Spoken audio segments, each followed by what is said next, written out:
Hello everyone, in the previous video we have read about evaporation और मैंने आपको एक पॉइंट बताया था कि इवेपोरेशन में जो टेम्परेचर होता है वो कांस्टेंट रहता है। अब ऐसा क्यों होता है?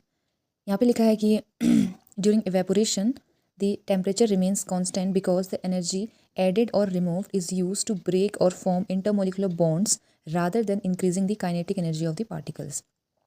मैंने आपको बताया था इवेपोरेशन के टाइम पे जो लिक्विड पार्टिकल्स होते हैं वो अपने सराउंडिंग से कुछ एनर्जी को एब्जॉर्व करते हैं, हीट एनर्जी से लेटेंट हीट बोलते हैं। यहाँ पे हम उसे बोलेंगे लेटेंट हीट ऑफ इवेपोरेशन। इस एनर्जी को वो अपने अंदर ऐड करेंगे जब उनको क्या करना होगा, लिक्विड फेज में जाना होगा। अगर मेल्ट होना होगा तो यहाँ से ये जो हीट है ये रिमूव होगी। तो एनर्जी यहाँ पे ऐड होती है इनटू द पार्टिकल्स। तो यहाँ पे ये जो एनर्जी है अपने आप में एब्जॉर्ब कर रहे हैं। ये क्यों कर रहे हैं? ताकि इनके बीच में, पार्टिकल्स के बीच में जो इंटरमोलिकुलर बॉन्ड है उसको ब्रेक करा जाए या फिर फॉर्म करा जाए, ना कि जो काइनेटिक एनर्जी है पार्टिकल्स की उसको इंक्रीज करने के लिए। आपको पता ही होगा increase in kinetic energy is directly related to temperature. अगर काइनेटिक एनर्जी में चेंज आएगा तो टेम्परेचर में भी चेंज आएगा। लेकिन यहाँ पे काइनेटिक एनर्जी में, एवरेज काइनेटिक एनर्जी हमारे पार्टिकल्स की वो चेंज नहीं होती है, इसकी वजह से हमारे टेम्परेचर में भी कोई चेंज नहीं आता है। ठीक है, इसके रीजन है कि energy utilisation, no increase in kinetic energy और equilibrium. So the first reason is energy utilisation.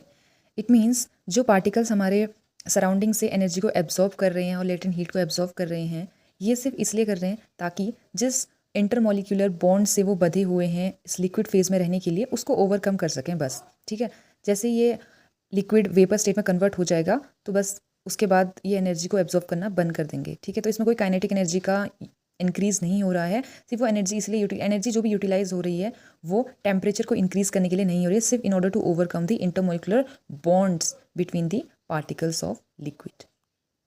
Second reason is no increase in kinetic energy. अगर काइनेटिक एनर्जी जो है पार्टिकल्स की इंक्रीज नहीं हो रही है तो टेम्परेचर भी यहाँ पे कांस्टेंट रहेगा। Third one is equilibrium. जब भी फेज चेंज की बात आती है, जैसे कि हम यहाँ पे देख रहे हैं कि लिक्विड फेज से वेपर फेज में हमारे पार्टिकल्स कन्वर्ट हो रहे हैं, तो इस टाइम पे जो हमारा सब्सटेंस होता है अपने इन दो फेजेस के बीच में इक्विलिब्रियम के स्टेट में होता है। जैसे कि यहाँ पे हम देख रहे हैं लिक्विड और वेपर स्टेट। तो जब तक फेज चेंज नहीं होता है तो जो हमारा टेम्परेचर है वो कांस्टेंट रहता है।